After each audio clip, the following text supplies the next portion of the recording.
જાણીતી પેઢી લક્ષ્મી ડાયમંડ સહિત 21 હીરા પેઢીની રૂપિયા 8.20 કરોડમાં ઉઠામણું કરનાર કતારગામની મહાન ડાયમંડ અને રશેસ જ્વેલર્સના 3 ભાગીદારો પૈકી બીજા ભાગીદાર જીતેન્દ્ર કસોદરિયાને ઇકોસેલે દબોચી લઈ કાયદેસરની કાર્યવાહી હાથ ધરી છે।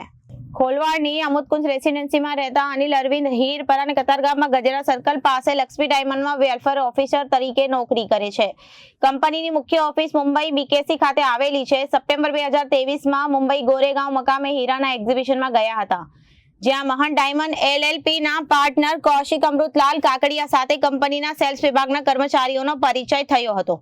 તે વખતે તેણે મહાન ડાયમંડમાં જીતુ કાસોદરિયા અને રોનક ધોળિયા પાર્ટનર હોવાનું આ કંપની રશેસ વેલ્સ એલએલપીમાં ખરીદી કરી હીરાનો ઉપયોગ કરતા હોવાનું જણાવ્યું હતું। તેમની કંપની કતારગામમાં અવસ્થા દેવડી રોડ પર દવા બજારની બાજુમાં ગંગેશ્વર ઇન્ડસ્ટ્રીયલ એસ્ટેટમાં આવી હોવાનું પણ જણાવ્યું હતું।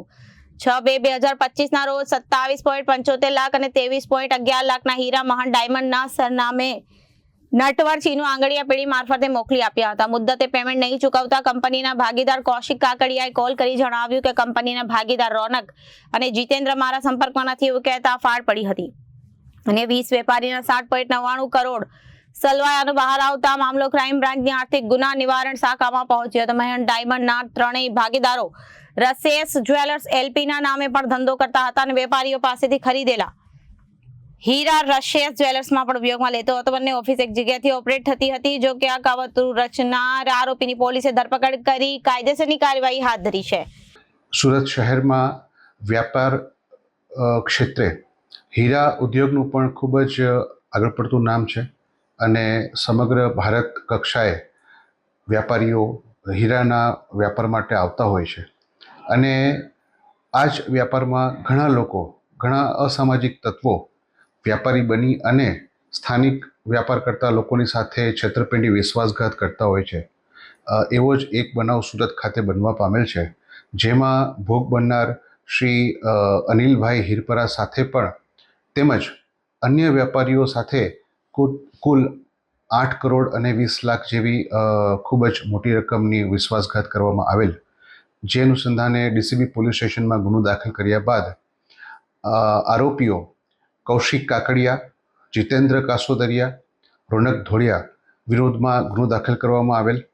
આ ગુનાના કામે સર્વપ્રથમ કૌશિક કાકડિયાની ધરપકડ કરવામાં આવેલ, તેઓના રિમાન્ડ મેળવવામાં આવેલ। ત્યારબાદ આરોપી જીતેન્દ્ર કાસોદરિયાની હાલમાં ધરપકડ કરવામાં આવેલ છે અને અન્ય જે આરોપી જે રોનક કુમાર ધોળિયા છે એની પણ હાલ ધરપકડ માટેની કાર્યવાહી ચાલુ છે। બધા જોડે જે કહ્યું છે 21 જણા છે, ટોટલ બે અલગ અલગ લોકો જોડે કેટલા કહ્યું? દરેક વ્યક્તિની રકમ અલગ અલગ છે અને 1 કરોડથી લઈ અને 15 લાખ 20 લાખ સુધીનું અલગ અલગ વેપારીઓ સાથે છેતરપિંડી અને વિશ્વાસઘાત કરવામાં આવેલો છે।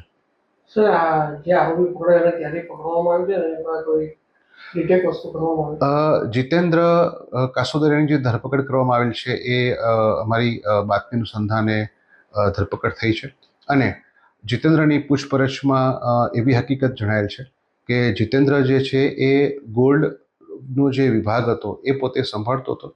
હીરાનો જે વિભાગ છે એમાં કૌશિક જે છે એ બહારથી હીરાનો માલ લાવી અને રોનકને આપતો અને રોનક પોતે આ તમામ હીરા જે દાગીના બનાવવામાં આવતા હતા એમાં ઉપયોગ કરતો હતો। Bureau report Janadesh news.